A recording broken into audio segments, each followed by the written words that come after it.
Maka merantaulah tahun 2010. Masih Iya. ingat Kak bulan berapa itu? Agustus kayaknya deh. Agustus. Dari sana naik apa nih? Naik bis, naik Truk. pesawat atau naik kapal? Naik truk. Naik truk. Ya, ini Iya. kisah menarik nih. Gimana nih ceritanya? Ya duit cuma Ini. punya 300.000. Kata bokap kan nanti aja habis lebaran. Oke. Waktu itu ya habis lebaran. Nggak bulan Agustus kayaknya deh. Waktu itu bulan Juli kayaknya deh. Boleh nih ke arah kamera lihatnya. Oke. Habis lebaran aja nanti kesananya. Udah itu mikir-mikir lagi ngapain habis lebaran, mendingan sekarang aja kayak gitu kan. Oke. Soalnya udah sidik jari ijazah nih. Jasa. Pokoknya Iya. dari sekolah sudah beres lah ya. Ya, udah beres, cuma Administrasi. tinggal ngambil doang gitu. Oke. Kalau ngambil kan nggak perlu kita bisa minta tolong sama siapa. Yang penting kita udah sidik jari, udah semuanya lah yang nggak perlu kita lagi gitu. Oke. Udah langsung aja capcus ke itu, Oke. ke mana tuh, ke Bogor gitu kan. Oke. Kebetulan om saya itu kan sopir truk Ya. logistik itu ya, dari Padang ke Jakarta gitu. Dan saya numpang pakai mobil om. Oke. Nah, itu dari Padang ke Bogor. Karena Itu duit berapa perjalanan tuh? 7 hari kalau naik truk. 7 hari perjalanan. Gimana tuh ceritanya? Boleh seru gimana selama 7 hari di perjalanan? Dengan bawa duit hanya 300.000 doang ya. Iya. Gimana boleh ceritakan? Iya.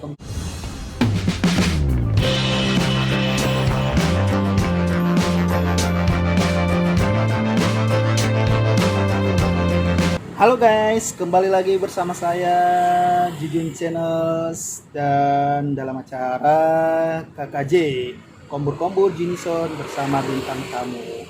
Bintang tamu kali ini siapa ya?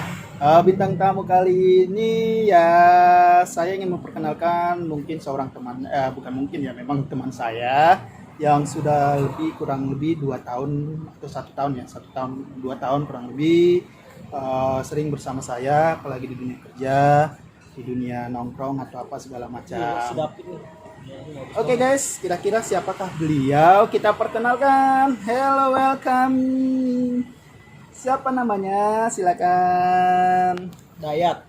Yusuf Hidayat. Boleh di sini agak maju kelihatan nih. Oke. Kelihatan ya? Kelihatan Oke, hitam kelihatan banget ya. tulisannya ya. Iya, nggak apa-apa. Yusuf Hidayat. Agak ke sini dong. Nggak kelihatan di wajahnya nih. Oke, Yusuf Hidayat. Bro, gimana kabarnya, Bro? Alhamdulillah sehat. Alhamdulillah sehat ya. Ini saya buat vlog dalam acara KKJ. Apaan tuh? KKJ itu Kombur Jinison bersama bintang Apaan, tamu apaan? saya. Apaan tadi? Kombur Jinison. Apaan tuh kumpul-kumpul? Tahu tuh? Kombur Jinison? Kombur itu semacam bincang-bincang lah. Oh, bahasa Batak ya? Iya, bahasa Batak. Bincang-bincang lah, bincang-bincang mungkin mengenai pengalaman, terus kejadian-kejadian update, terus apapun lah, bincang-bincang aja nyantai-nyantai aja di hari-hari lah segala macam.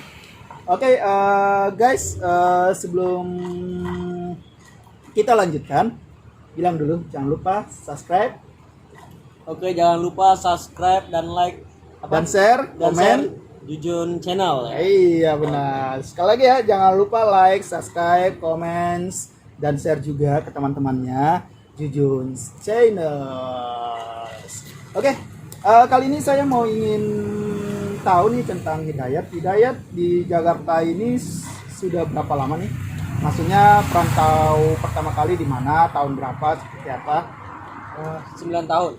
9 tahun ya. Iya, 4 tahun, 3 tahun di Bogor, 6 tahun di Jakarta. 4 tahun di Bogor, 3 tahun, 3 tahun di Bogor, 6 tahun. Berarti itu Bentar. tahun berapa tuh? 2001 dong. Enggak, 2010. 10 tahun ya?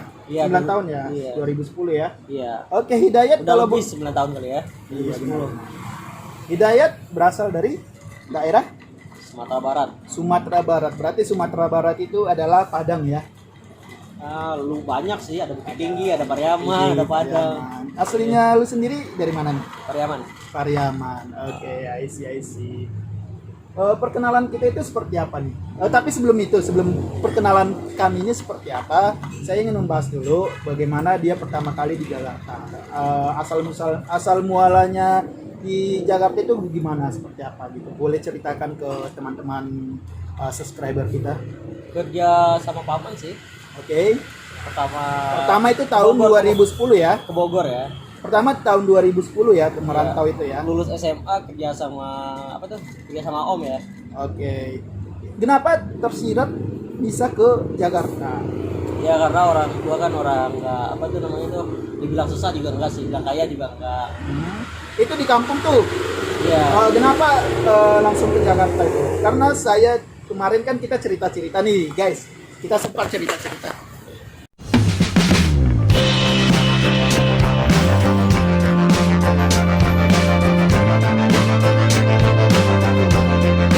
Oke, bro, tahun 2010 tadi awalnya ya untuk merantau ke Jakarta ya. Iya, 2010. Kenapa terbesit ke Jakarta tahun 2010? Pada saat tahun 2010 nih kalau kita flashback, kenapa mau merantau ke Jakarta gitu? Karena kan sempat dulu kita berbincang-bincang ya bahwa bro dulu pernah nyoba-nyoba stan ya. Oh, enggak. Pernah nyoba stan, gimana ceritanya? Boleh diceritakan di sini bro? Bisa berbagai atau sharing-sharing tentang pengalamannya lah gitu. Oh, itu coba ngelamar. Waktu itu kan lagi buka lamaran secara online ya. Tahun 2011 itu, bukan 2010 kalau yang stan. Oke. Udah setahun di Bogor itu. Oke, oh berarti nyobanya bukan di kampung ya, tapi di Langsung Bogor. via online, langsung online Oke. itu. Nah sebelum coba stand dulu nih, kenapa terbesit ke Jakarta tuh? Gitu. Kenapa ke tahun 2000? Karena gini nih, waktu itu kan ngeliat orang tua, ya dibilang susah juga enggak, dibilang kaya juga enggak. Standar lah Ya ya. teman-teman kan semuanya pasti kuliah ya. Kalau misalnya kalau lulus itu ya kepikiran kayak gini aja. Kalau di kampung, kalau kuliah mungkin orang tua agak kesulitan gitu. Sedangkan apa tuh, adik-adik sekolah masih butuh biaya kan. Mikirnya mendingan ngerantau aja, cari duit dulu gitu. Oke. Makanya. Jadi karena merantau lah ya. Iya, tapi udah pernah ikut SNMPTN juga sih. Cuma nggak Nggak lolos. lolos. Ya karena milihnya terlalu yang besar-besar kali ya, kayak UI sama UG. Kesok-sokan gitu, sok-sokan. Siap. Nah pernah tahun 2010. Padahal nggak pernah ikut itu loh. Nggak pernah ikut les, bimbingan Iya, harusnya ikut belajar ya. bimbel. Tapi sok-sokan ikut SNMPTN, pilihnya itu UGM sama UI. Oke. Sama nih Nggak dengan lulus. kisah saya dulu. Sama tapi nanti belakang nanti cerita. Milihnya kisah bukan saya. yang apa tuh? Hah? Milihnya bukannya yang paling sulit juga, ekonomi. Oke. Iya, itu kan sulit. Iya. Banyak yang dicariin. Soalnya diminati. banyak yang mau. Banyak yang minati. Banyak pesaingnya lah gitu ya. Iya, ngambilnya ekonomi, dua-duanya ekonomi malahan. Ekonomi UI lagi bilang. Iya. Oke. Iya juga oke. ekonomi juga ngambilnya. Siap. Maka merantaulah tahun 2010. Masih Iya. ingat Kak bulan berapa itu? Agustus kayaknya deh. Agustus. Dari sana naik apa nih? Naik bis, naik Truk. pesawat atau naik kapal? Naik truk. Naik truk. Ya, ini Iya. kisah menarik nih. Gimana nih ceritanya? Ya duit cuma Ini. punya 300.000. Kata bokap kan nanti aja habis lebaran. Oke. Waktu itu ya habis lebaran. Enggak bulan Agustus kayaknya, waktu itu bulan Juli kayaknya deh. Boleh nih ke arah kamera lihatnya. Oke. Habis lebaran aja nanti kesananya. Udah itu mikir-mikir lagi, ngapain habis lebaran, mendingan sekarang aja kayak gitu kan. Oke. Soalnya udah sidik jari ijazah nih. Jasa. Pokoknya Iya. dari sekolah sudah beres lah ya. Ya, udah beres, cuma Administrasi. tinggal ngambil doang gitu. Oke. Kalau ngambil kan nggak perlu kita bisa minta tolong sama siapa. Yang penting kita udah sidik jari, udah semuanya lah yang nggak perlu kita lagi gitu. Oke. Udah langsung aja capcus ke itu, Oke. ke mana tuh, ke Bogor gitu kan. Oke. Kebetulan om saya itu kan sopir truk Ya.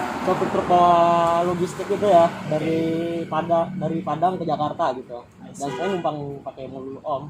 Oke. Nah, itu dari Padang ke Bogor.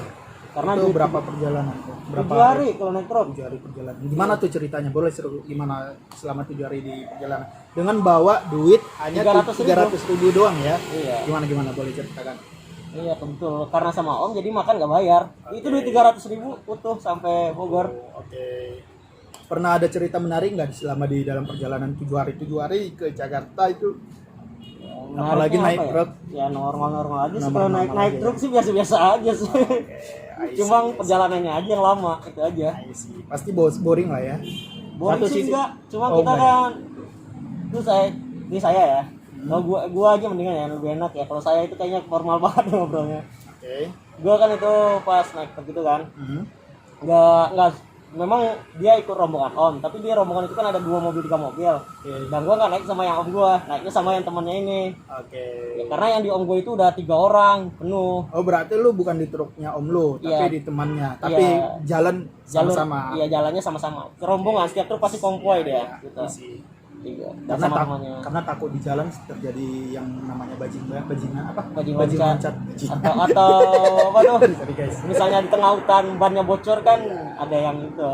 Biasa ya kalau truk. Sumatera kan jauh. Mungkin ada teman-teman saya atau saudara saya yang memang profesi sebagai driver truk pasti mengalami seperti itulah. Iya. Ya ngobrol sama itu. Ya Nah, seru sih, nggak bosan soalnya si bapak itu ya tukang obrol, ya sopir ya. Mungkin biar nggak ngantuk kali ya ngobrol. Oke, setelah itu sampai ke Bogor. Sampai Bogor ya langsung ke tempat om. Selama di Bogor Dijemput sama dia pas di tempat pemberhentian mobilnya itu dijemput. Oke, selama di Bogor itu apa kegiatan? Dagang sama om. Dagang. Kan kita baru lulus, dia nggak tahu ngapa-ngapain. Dagang seperti apa? Di kerudung, hijab. Oke. Di pasar Anyar Bogor. Dagang hijab di pasarnya Bogor. Pasar Anyar. Selama 1 tahun lah. Ya kurang pasar lebih. Anyar ya, bukan pasar Bogor. Pasar Bogor beda lagi. Ya, kurang lebih. Saya juga nggak tahu nih Iya, dari mana. Anyar. Walaupun sering ke Bogor, tapi mana pasar Anyar, mana pasar Bogor. Beda lah, pasar Anyar pasar Bogor beda. Tapi di Bogor daerahnya. I see. Nah, selama 1 tahun lah, 1 tahun coba stand ya kemarin ya. Stand. Nah, itu bisa ceritakan nih, kenapa mencoba Udah stand? terima, cuma itu doang karena apa tuh? Diterima di stand nih. Iya, ijazah. Lu coba dulu nih, lu tes. Ya tes stand. online. Tes online. Udah Terus itu udah dikirim email, diterima. Udah itu harus ke Jurangmangu apa tuh? Pendaftaran ulang ya, pendaftaran Oke. ulang. Lu diterima stand Iya. nih. Nah, oke. Nama Yusuf Hidayat diterima. Itu dapat email lagi. Ijazah nih udah di tahunnya lalu udah dikirim nih sama orang tua nih. Kalau seandainya aku minat kuliah, ijazah udah ada. Oke. Dan gue fotokopi itu ijazah kan. Oke. Dan karena ulang kan syaratnya ijazah. Oke. Apalah apalah administrasi kan. Oke. Dan gue fotokopi ijazah gue nggak salah berapa rangkap atau itu ya lupa lagi gue. Oke. Gue bawa ke Jurangmangu. Pas di sana taunya ijazahnya harus ijazah legalisir. Oke. Dan Pada saat itu lu nggak legalisir ya? Yang legalisirnya ada di kampung, nggak kirim. Sedangkan itu pendaftaran ulang terakhir gue datangnya. So, ya gitu. Gue nggak tahu. Lepas lah ya. Padahal dulu kalau yang namanya stand itu enak banget ya dulu ya. Dulu ya. Kan mikirnya kalau stand kuliah gratis, kita nggak akan nyusahin siapa-siapa Dan gitu. masuk ke stand juga agak susah ya, susah sebenarnya. Saya Dan juga gue pernah alhamdulillah nyoba. terima D3 perpajakan waktu itu. Wah, ada 3 perpajakan lagi gitu ya.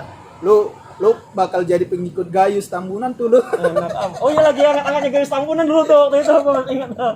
Emang ya. Lagi hangat-hangatnya tuh zaman-zaman 2011 itu garis tambunan. Pas gue mau ngelamar. Untung aja lu nggak lulus ya. Kalau lu lulus bakal ngikutin jejak Gayus Tambunan lu. Gak bakal lah gue. Orang baik ya. Oke. Lu diterima di stand, kemudian selanjutnya lu ngapain nih? Apa kegiatan lu? Udah itu gue Karena malas. gua kan Sejak ada itu malas ngelamar kuliah gue. lama sama kuliah. Oke, selanjutnya lu kegiatan apa nih? Karena lu bilang lu pernah jadi bartender, lu pernah kerja apa? Lu Oh, pernah, iya. sebelum lu kerja di properti Itu karena- bersama saya, sama-sama kerja nih. Oh ya guys, saya mau ingatin kita nih sama-sama kerja nih di dunia properti, di dunia yang sama gitu. Tapi dia sambil ada nih mengerjakan usaha yang lain. Dia punya bukan dianya sih, keluarganya lah. Saya bilang keluarganya punya konveksi hijab ya, benar ya? Iya. Benar. Ya, nanti saya akan buat vlog ya mengenai konveksi hijab ya, gitu ya. Oke, selanjutnya saya mau ingin bahas ini tentang setelah lu udah 2011 ya, lu Iya. nggak apa ya namanya istilahnya ya, nggak lanjutin ke stand, lu kemudian apa aktivitas lu? Ya dagang lagi sama om kan sama 2 tahun karena nggak ada kemajuan gue rasa ya gue mikir mendingan ke Jakarta aja gue kali ya. Gua Itu mikir ke gitu. Jakarta tahun berapa tuh? 2013 akhir ya nggak salah apa ya. Oke, 2013 akhir itu di mana itu pertama kali? Ya gue ngomong aja ke om gue kan ya secara itulah basa-basi aja apa tuh karena dia udah lama nampung kita juga kan waktu kita belum tahu apa-apa di kampung ya kita harus minta izinnya baik-baik juga dong gitu kan. Oke. Ya alhamdulillah diizinin gitu kan. Ya udah gue pergi ke Jakarta gue tinggal sama om gue lagi Oke. dan itu selama sebulan gue gak kerja. Oke. Iya alasan gue ke Jakarta buat belajar ngejahit tapi gue nggak pernah bisa ngejahit. Oke. Udah itu sebulan setelah itu om gue yang di Bogor dia buka toko Tanah Abang. Itu bukan toko sih sebenarnya, lapak ya. Lapak Tanah Abang gitu. Dan dia nawarin gue mau jagain lapaknya dia nggak, Tanah Abang katanya kan. Ya oke kata gue, nggak apa-apa kata gue kan. Gue pas gue udah ini gue kerja di lapaknya Tanah Abang sama om gue itu kan yang di Bogor itu kan, dia buka lapak. Ya. Dan gue ketemu teman lama gue, teman-teman SD gue deh. Oke. Dan dia cerita-cerita temen, katanya kakaknya buka restoran, dia manajer di sana kata dia ngomong gitu kan. Bukan buka restoran, itu manajer tapi di sana gitu, restoran Jepang. Oke. Dan dia lagi cari karyawan katanya Iya, gitu. iya. Dan gue coba gitu aja, disuruh aja coba aja ngelamar. Gue bilang gue nggak tahu teman kakak lu di mana kata gue gitu kan. Nanti malam gue mau main ke sana katanya. Udah gue main sama dia ke sana kan. Iya. Dia main di sana, gue coba ngelamar, gue ngobrol-ngobrol sama kakaknya itu. Dan gue coba tanya aja, gue boleh masuk nggak kata gue. Ya udah boleh, bikin CV aja kata dia ngomong gitu kan. Oke. Ya gue bikin CV, ya itu alhamdulillah ya. Agak proses sebulan lah lamanya semuanya, gue diterima gitu. Diterima jadi apa tuh di Jadi restoran? pertama jadi pelayan. Pertama jadi pelayan, oke. Udah Kemudian itu kan dia ada apa namanya itu? Ada kalau di restoran Jepang itu kan ada apa, buffetnya ya. oke, ya. Ya sebenarnya bukan bar itu kalau kata gua mah. Kalau bar kan lengkap ya. Ya. Nah ini kayak buffet minuman ya kata gua. Oke, oke. Dan gua disuruh di sana jagain. Oke. Belajar lah gua di sana cara bikin minuman kayak gimana gitu kan. Oke. Ya 1,5 tahun lah gua kerja di sana. Jadi lu udah bisa meracik minuman lah ya, udah bisa. Bisa dikit-dikit bisa. Nggak jago-jago banget lah ya. Suatu saat bisa jadi itu nanti. Jago-jago banget nggak ya, tapi itu. Bisa lah ya, bisa. Kemudian di restoran 1,5 tahun. sebagai bartender 1,5 tahun, kemudian Di restoran Jepang ya itu 1,5 restoran tahun. Jepang. Udah itu resign, Resign, gue pindah ke restoran Korea. pindah ke restoran Korea. Nah ini ada semi barnya, ada barnya. Kali ini ada barnya gue. Tapi Iya. gue ngelamar tetap jadi pelayan pertamanya, bukan jadi bartender ya. Oke. Udah itu gue nggak salah gue cuma 2 bulan jadi pelayan di sana. Gue karena sering gaul sama anak barnya, Oke. gue diajarin cara bikin minuman yang bagus, yang enak, yang bagus, ya yang enak lah gitu, yang benar gitu. Iya. Udah itu gue ditarik sama dia ke barnya. Oke. Ya dia langsung ngomong ke atasan, katanya kebetulan kan memang lagi kekurangan bar, salah satu bartendernya kan. Ya dibilang aja ini si Dayat bisa gue tarik nih katanya. Ya udah, gue kerja di bar. Di sana gue belajar bar. Barnya kurang bartender, bukan bartender kurang bar, barnya Iya. kurang bartender gitu. Iya, barnya kekurangan bartender satu. Makanya lu jadi bartender lah. Jadi udah mulai meracik minuman Iya. seperti apa gitu ya. Iya. Itu di restoran Korea ya. Iya. Kemudian itu berapa lama? 1,5 tahun. 1,5 tahun. Kontrak habis nggak gue perpanjang, udah. Oh, lu sendiri yang nolak ya. Kalau boleh tahu Memang alasan nggak gue perpanjang gitu. iya, lu kenapa nggak mau panjang? Padahal kan jadi bartender ini kan Ya, orang-orang pengen banyak- banget nih. Banyak alasan lah, nggak perlu diceritain lah alasan. Salah satu alasan yang pernah lu ceritain ke gue ya. Oke. Oke Gitu ya, yang dikit. penting nggak perlu ceritain lah alasannya. Nanti gue bilang alim lagi kalau. I see. Tapi memang benar kok. Kan seseorang itu punya prinsip, punya mindset masing-masing ya. Iya. Jadi nggak bisa nggak bisa dipaksain gitu ya. Oke, nah setelah itu jadi bartender kemudian kemana nih? Ya gue Awal mulanya kita kenalan tuh gimana nih? Awal Tahu. mulanya lu bergabung, oke. sebelum jadi bartender, gue Oke. dulu nih. Oke apa? Bisa kerja lagi, kakak gue nawarin nih. Oke. Setelah gue itu jadi bartender, gue nggak ada kerjaan tuh. Selama 2 bulan 3 bulan lah gitu. Oke. Ya kakak sepupu gue karena ngelihat adiknya, walaupun kakak sepupu tapi dia udah nganggap gue kayak adik kandung kali ya. Oke. Baik banget soalnya gitu. Pusing lihat gue nganggur gak jelas gitu kan. Oke. Udah itu disuruh dibilangin sama bokap gue, dia mau nggak Lu sambil cerita nggak apa-apa ya? Gue mau bisa satu minuman lagi Iya. kayak mau habis. Oke, Iya. lanjut. nanti gue sama lu gue nggak bisa ngobrol gitu. Oke, lanjut. Nah kakak gue bilang gitu kan, ya udah si Dayat itu ngapain dia di rumah nganggur gak jelas katanya gitu kan. Suruh aja kesini belajar motong katanya gitu kan. Motong kerudung, bikin Iya. pola. Ya. Dan gue belajar motong sama dia. Iya. Dan alhamdulillah gue bisa. Oke. Gue kerja selama 2 tahun ya. Satu tahun lebih juga, 1 tahun lebih lah. Lebih ya. Oke, motong. Kurang lebih lah. Ya.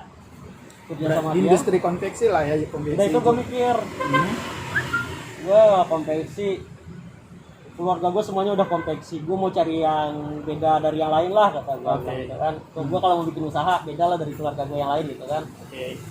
gue coba aja. Gue sering baca-baca buku kan, di properti ini bagus nih katanya, bilang gitu kan orang-orang ya yang bikin memotivasi lah gitu. Udah itu gue bikin buka job trip, gue bikin lamaran yang cari kerjaan di properti. Dan kebetulan yang ngubungin itu ada 3 nggak salah perusahaan properti.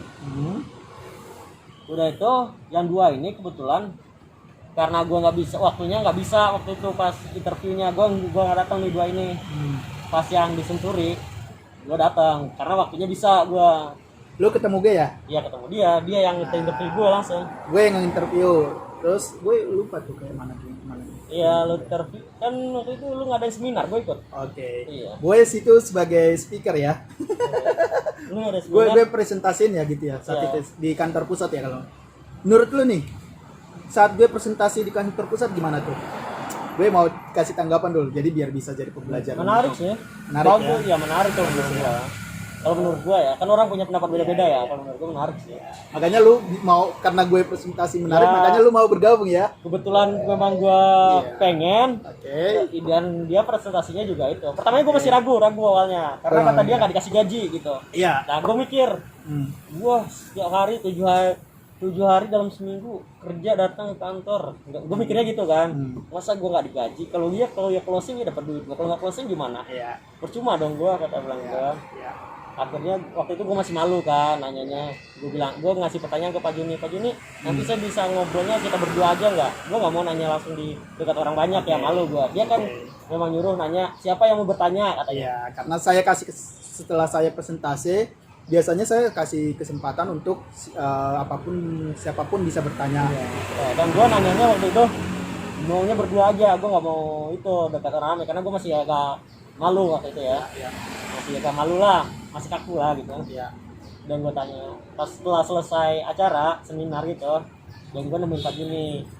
Dan gue nanya Pak Juni, gue bilang kalau datangnya misalnya cuma sekali dalam kantor, dalam seminggu sekali boleh nggak? Aku bilang gitu. Oh, Pak Juni bilang, oh tenang aja, kita fleksibel di sini kok, katanya kan. Iya, nggak masalah katanya kan. Mau kapan aja datang boleh katanya. Yang penting ada laporan aja ke kantor kalau ya kamu itu sebagai agent Senturi gitu, gitu kan. Mau datang dalam seminggu sekali atau sebulan 2 kali terserah kamu. Yang penting ada laporan kalau kamu itu mau Senturi gitu. Ya, yang penting ada kerja lah, misalnya cari listingan memang ada kan, gue memang lakuin walaupun gue nggak sering ke kantor gitu. Itu asal mulanya. Berarti itulah alasannya lu bergabung dan kita kenal gitu ya. Waktunya fleksibel juga. Nah, menurut lu udah terjun nih di dunia properti. Menurut lu dunia properti itu seperti apa sih menurut lu, pandangan lu? Jadi kenapa sih orang banyak kenapa ini nih? Maksud saya gini.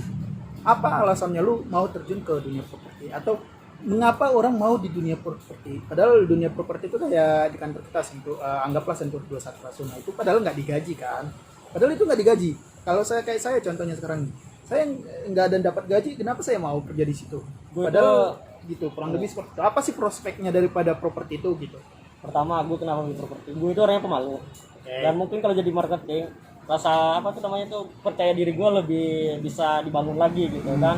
Kalau gue nggak kayak gitu, kalau cuma kerja motong kayak gitu kan, ya kita cuma ketemunya kakak gue.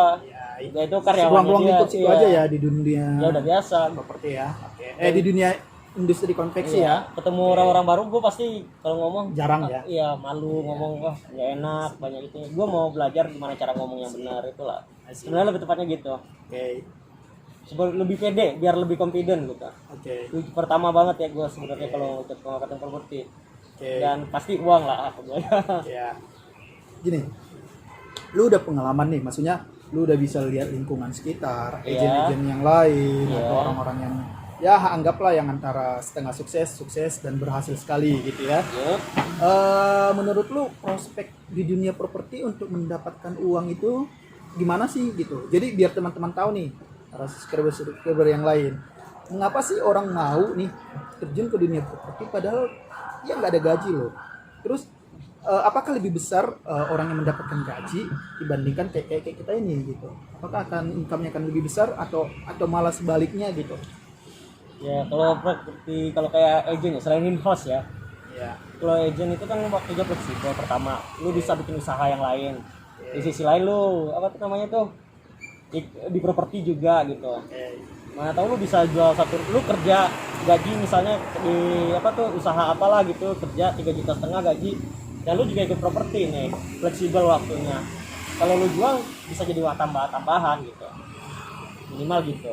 Tapi kalau mau difokusin sih rata-rata orang Nah, saya mau bisa ingin bilang, melebihi gaji lo gitu. saya mau ingin bilang nih, seperti saya nih, saya fokus ke dunia properti. Kenapa saya mau fokus ke dunia properti dibandingkan milih dengan orang-orang yang punya gaji tuh? Ya. Menurut lu apa? Kalau menurut saya kan sudah pasti nanti saya bisa share lah one day gitu, maksudnya di season yang lainnya. Nah, menurut lu nih, nah saya punya pengalaman nih, saya punya cerita. Apa sih keuntungan sedikit aja ya? Saya bukan maksud untuk lu udah lihat lah ya bagaimana di dunia properti ya. Apa sih keuntungan di dunia properti? Pertama, benar yang seperti dikatakan itu. Saya juga punya prinsip, semakin banyak relasi yang kita dapat, semakin banyak rezeki yang kita dapat, benar kan? Artinya di dunia properti itu akan selalu nambah orang yang akan kita kenal, baik itu dari sisi klien, baik itu teman-temannya rekan-rekan properti, baik itu dari semua profesional apapun bisa kita kenal, mulai dari industri apapun itu, perbankan dan lainnya, dan bahkan orang-orang yang kenal kaya-kaya, dan bahkan tanya nih, klien saya ada artis loh gitu, benar gak? Iya benar. Ada artis, saya kenal artis, saya kenal yang lainnya, itu dari dunia properti. Itu makanya saya bilang semakin banyak relasi yang kita dapat, semakin banyak rezeki yang kita dapat, karena akan semakin banyak orang lain yang akan kita kenal. Itu kurang lebih. Yang kedua, di dunia saya udah punya pengalaman menjadi guru, punya pengalaman di dunia asuransi, perbankan dan segala macamnya lah gitu. Tapi kalau pada saat itu ya paling standar kita dapat gaji ya gaji UMR ya, atau bahkan kalau apanya di atas UMR dikit lah atau apa segala macamnya. Nah, kalau di dunia properti, kalau nggak pernah di dunia properti, saya pernah dapat itu pada saat in-house di salah satu developer, gaji pokok saja, bayangin gaji pokok saja saya sudah minimal 2 digit, apalagi komisi-komisinya. Itu hanya di dunia properti yang saya bisa dapat.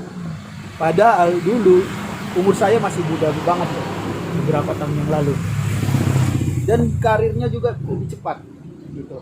Kalau saya di yang lain mentok-mentok masih ya paling ya guru atau ya masih anak buah kacung-kacung gitulah. Kalau sekarang kan sudah bisa, kalau di dunia properti kita bisa jadi leader, bisa cepat. Kalau memang prestasi kita bagus, kita bisa jadi leader, bisa jadi apa, bisa apa namanya? Lebih laginya gitu. Ini jadi kayak dapat ilmu banyak, dapat ilmu ya. Banyak dapat juga. Selain di properti kita bisa dapat, misalnya klien kita bisnisnya lain atau selain di properti, dan kita bisa sharing gitu. Lebih banyak dapat ilmu lah kalau di properti, kalau kata gua. Cross knowledge lah ya, knowledge ya. Kita selain properti kita ilmu lain kita bisa dapat. Benar, setuju. Dan tahu nggak, di dunia properti saya bisa nginap di hotel mana saja. Maksudnya hanya di dunia properti saya bisa nginap di hotel yang termahal. Juga. Di hotel yang termahal loh saya pernah. Iya. Saya nggak sebut nama nih. Di Bogor, Puncak lu tahu ya? Iya. Puncak itu saya udah pernah cerita ke lu. Satu malaman aja hotelnya itu 1 juta lebih, bahkan hampir 2 juta. Satu malaman doang loh. Satu malam. Dan itu bukan dari kantong pribadi saya, tapi yang bayar itu adalah perusahaan. Iyalah. Makanan yang terenak, sering makan nih. Kalau lu doyan makan atau kuliner makanan, makanan hotel-hotel, makanan restoran. Di dunia properti, bro. Gitu. Oke, itu jadi cerita apa saya. Nah, lanjut. Nah, apalagi nih yang lu alamin selama di dunia properti? Bagaimana tanggapan lu sebagai dunia properti? Cuang itu sih kalau gue jadi lebih kompetitif dari biasa ya. Biasanya gue kalau ngobrol sama orang itu ya agak kaku ya. Tapi sejak ada di dunia properti, alhamdulillah lah udah bisa ngasah cara kemampuan gue berbicara gitu kan. Iya. Gitulah. Oke. Udah itu gue juga dapat ilmu yang banyak. Selain properti gue dapat ilmu lain gitu. Dari klien-klien lu itu lu dapat ilmu juga kalau menurut gue. Ilmunya bro, bukan uangnya ya. Ilmunya paling penting. Kalau uang mah kerja apa aja bisa ya dapat uang. Saya sebelum di Senturi, jujur aja, sebelum di Senturi, saya kan pernah di salah satu developer, ya prestasi cukup lah, bagus lah, saya kira cukup bagus lah. Nah, saya ditawarin developer lain dengan gaji Gue bro, balas WA ya. boleh, dengan gaji yang luar biasa, tapi ya targetnya